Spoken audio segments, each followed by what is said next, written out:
अगर सिर्फ पोथियों को पढ़ने से पंडित होते तो क्या बात थी। पोथी पढ़ रहे हैं, लोगों का बुरा कर रहे हैं, लोगों के बारे में अच्छे विचार नहीं है, लोगों से प्रेम नहीं करते हैं, उन्हें नीचा दिखाने की कोशिश करते हैं, तो आप कहाँ के पंडित हुए भाई? नहीं हुए ना।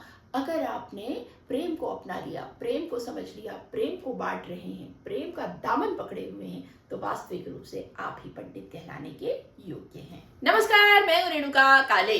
मेरी हिंदी कक्षा हिंदी पथ में आपका स्वागत है। चैनल पर अगर आप नए हैं तो इसे सब्सक्राइब कर लीजिएगा, बेल आइकॉन प्रेस कर दीजिएगा ताकि यूं ही हमारी मुलाकात होती रहे। तो चलिए आज से सिलसिला शुरू कर रही हूं स्पर्श भाग 2, जो कि कक्षा 10वीं की NCERT की किताब है हिंदी की, CBSE के स्कूलों में चलती है और इसमें भी कोर्स आ की तरह ये कोर्स ब के अंतर्गत स्पर्श भाग 2 आता है। और आ में जिस तरह से 2 खंड थे, इस बुक में भी 2 खंड हैं, पद्य खंड और गद्य खंड। तो पद्य खंड के पहले लेसन की बारी है आज। ये लेसन है साखी, कबीर जी ने इसे लिखा है। आप जानते ही हैं कि कबीर हिंदी के महान कवि रहे हैं और इन्होंने बहुत ही खूबसूरत दोहे रचे हैं जो कि आज भी प्रासंगिक हैं। कबीर जी के बारे में थोड़ा सा जान लेते हैं। कबीर का जन्म ऐसे समय में हुआ था जब राजनीतिक, धार्मिक और सामाजिक क्रांतियों का दौर था। ये जो स्थितियां थी अपने चरम पर थी, अंधविश्वास था और सामाजिक कुरीतियां थी, और ऐसे समय में सुधारक के रूप में इनकी वाणी जो है काम करती है। सामाजिक कुरीतियों, रूढ़ियों के खिलाफ उन्होंने आवाज बुलंद की थी और उन्होंने जो रचनाएं की हैं, जो दोहे शब्द उन्होंने रचे हैं, वो आज भी गाए जाते हैं, आज भी प्रासंगिक हैं। अब रही बात साखी की, यहाँ पर बहुत ही खूबसूरत नीति के दोहे आपको मिलेंगे और बहुत ही सुंदर दोहों के माध्यम से उन्होंने तत्कालीन परिस्थितियों का वर्णन किया है और उस पर आघात किया है।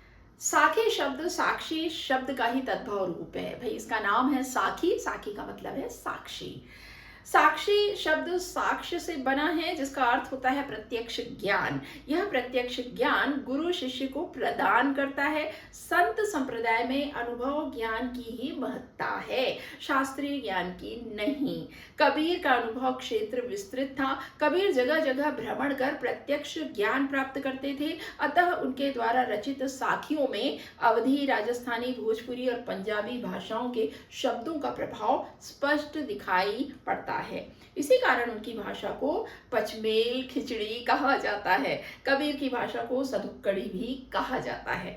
तो भाई जैसा कि हम जानते हैं कि कबीर घूम घूम कर अलग अलग जगहों पर जाते, वहाँ पे भ्रमण करते, वहाँ की भाषा का भी उनकी भाषा में समावेश हो गया है और उनकी भाषा सधुक्कड़ी कहलाती है। पंचमेल हुआ है, जैसा कि बताया, अवधी, राजस्थानी, भोजपुरी, पंजाबी भाषाएं, और उनकी लेखनी में इन भाषाओं की खिचड़ी हमें देखने के लिए मिलती है। आज भी शबद कीर्तन में उनके दोहे गाए जाते हैं। साखी वस्तुतः दोहा छंद ही है जिसका लक्षण है 13 और 11 के विश्राम में 24 मात्रा। अब ये व्याकरण की बात हो रही है, इसकी क्लास कभी और लूंगी मैं। दोहा छंद क्या होता है विस्तार से आपको बताऊंगी। तो ये दोहा है साखी में, जितनी भी रचनाएं इसमें दोहे संकलित हैं। अब ये जो साखी है ना, इसमें जितने भी दोहे संकलित हैं वो गुरु के माध्यम से शिष्य को दिए जाने वाले ज्ञान की ओर इंगित करती है। गुरु ही सत्य का ज्ञान करवाता है शिष्य को, वो उसे ही बताता है ईश्वर और परमात्मा के बारे में, आत्मा और परमात्मा के मिलन के बारे में, उसके लिए प्रयास के बारे में, आडंबरों के बारे में। अज्ञान को दूर करने का काम करता है गुरु। पहली साखी है, ऐसी बाणी बोलिए मन का आपा खोई, अपना तन शीतल करे औरन को सुख होई। कबीर जी कहते हैं कि हमें हमेशा ऐसी वाणी बोलना चाहिए, ऐसे वचन बोलना चाहिए, ऐसी बोली बोलनी चाहिए कि मन का आपा खोए।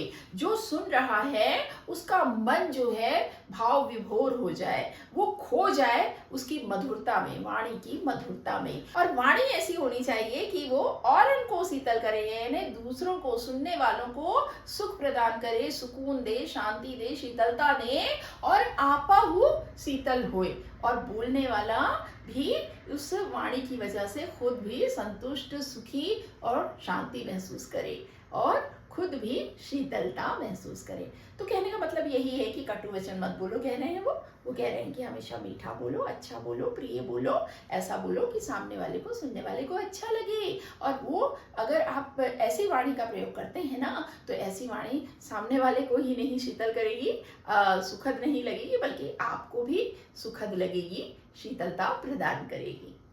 तो एक लाइन की बात है कि मीठा बोलिए। आगे बढ़ते हैं। कस्तूरी कुंडल बसे मृग ढूंढे वन माही, ऐसे घटी घटी राम है दुनिया देखे नाही। यहाँ पर ईश्वर की सर्वव्यापकता के बारे में कबीर जी कहते हैं कि हिरण जो होता है, कस्तूरी उसके नाभि में बसती है। जंगल में एक हिरण होता है, एक प्रकार का, एक प्रजाति का, उसकी नाभि में खुशबू बसी होती है। कस्तूरी हिरण जो होता है उसकी नाभि में खुशबू बसी होती है, उस जिसे हम कस्तूरी कहते हैं। तो वो जो हिरण की नाभि में ही वो खुशबू मौजूद है, लेकिन उसकी भीनी भीनी मदमस्त करने वाली जो गंध है, उसको पाने के लिए उस पर मोहित होकर जो हिरण है वो जंगल जंगल में इधर उधर घूमता है कि कहाँ से ये खुशबू आ रही है, ये गंध कहाँ से आ रही है ना। उसको ढूंढने के लिए वो इधर उधर जंगल में घूमता है।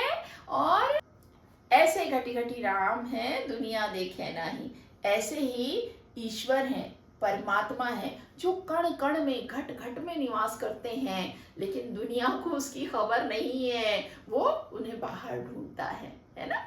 कण कण में ईश्वर का वास है, हमारे भीतर भी ईश्वर का वास है, सब जगह कण कण में है, तो हम थोड़ी थोड़ी अछूते रह जाएंगे ना।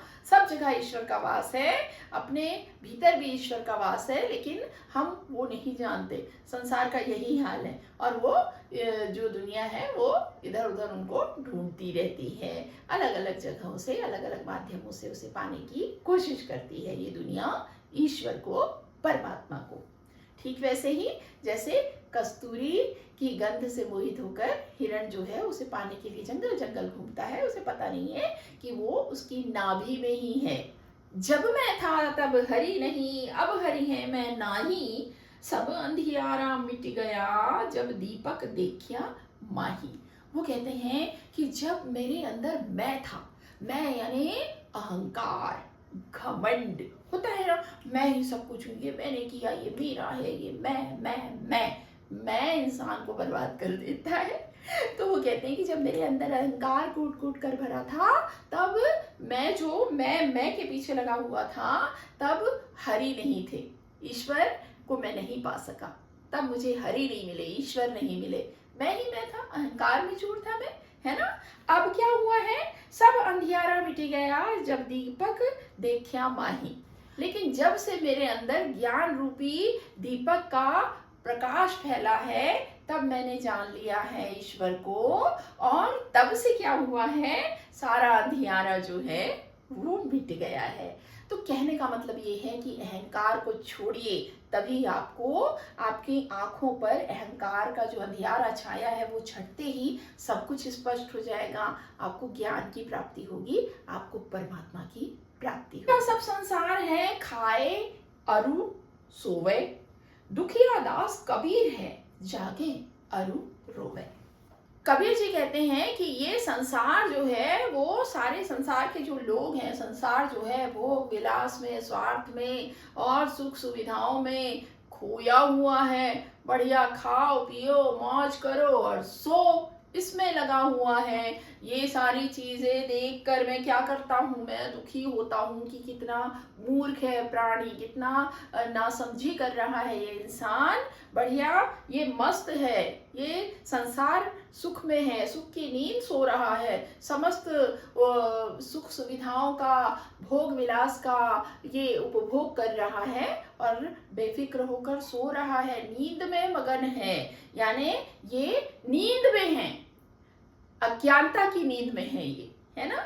और मैं जो है, कबीरदास जी कहते हैं कि और मुझे देखिए कि मैं जो हूँ, इन लोगों की ये दशा देखकर कि ये कितनी बर्बादी अपनी कर रहे हैं, ये दशा देखकर मैं जागता रहता हूँ और रोता रहता हूँ कि अरे मूर्खों जागो, इस तरह से अपना अनमोल जीवन बर्बाद मत करो, इस तरह से बेफिक्र सोए मत रहो, बल्कि सच्चे ज्ञान की ओर, ईश्वर की ओर भी अपने आप को थोड़ा उन्मुख कर लो। विरह भुवंगम तन बसे, मंत्र न लागे कोई, राम वियोगी ना जीवे, जीवे तो बौरा होई।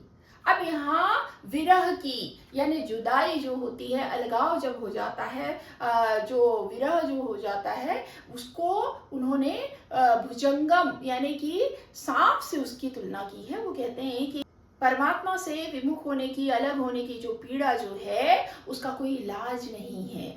जैसे जहरीले सांप के काटने से कोई झाड़ फूक मंत्र काम नहीं आता है ना, तो ऐसा प्राणी बचता नहीं है। वैसे ही जो इंसान परमात्मा से अलग हो गया है, उससे उसका विरह हो गया है ना, उसकी भी यही दशा होती है, उसको कोई मंत्र काम नहीं करता। और राम वियोगी ना जीवे, जीवे तो बौरा होई। और ऐसे ही परमात्मा से जो अलग हो गया है, जिससे उनका वियोग हो गया है, वो भी इसी स्थिति में होता है। यहाँ कवि कहते हैं कि हमें परमात्मा से लगन लगा के रखनी है, उनसे तार जोड़ कर रखना है, क्योंकि अगर हम उनसे विमुख हो गए, उनसे अलग हो गए, तो हमारे ऊपर भी कोई मंत्र काम नहीं करेगा।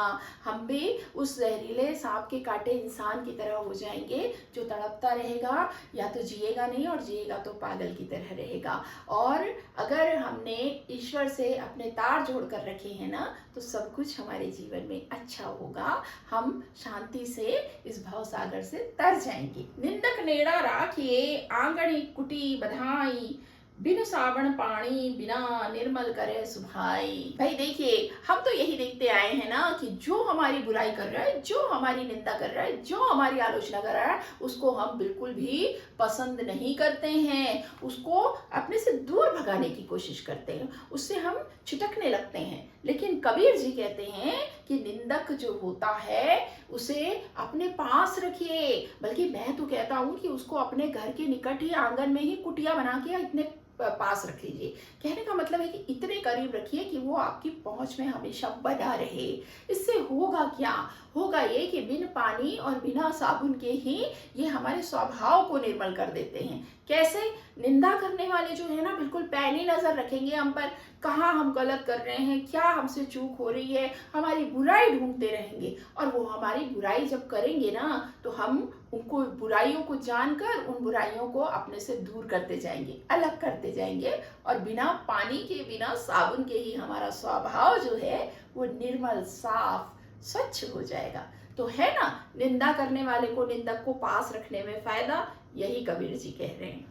पोथी पढ़ी पढ़ी जग मुआ, पंडित भया ना कोई, एके आशिर पीव का, पढ़े सुपंडित होई।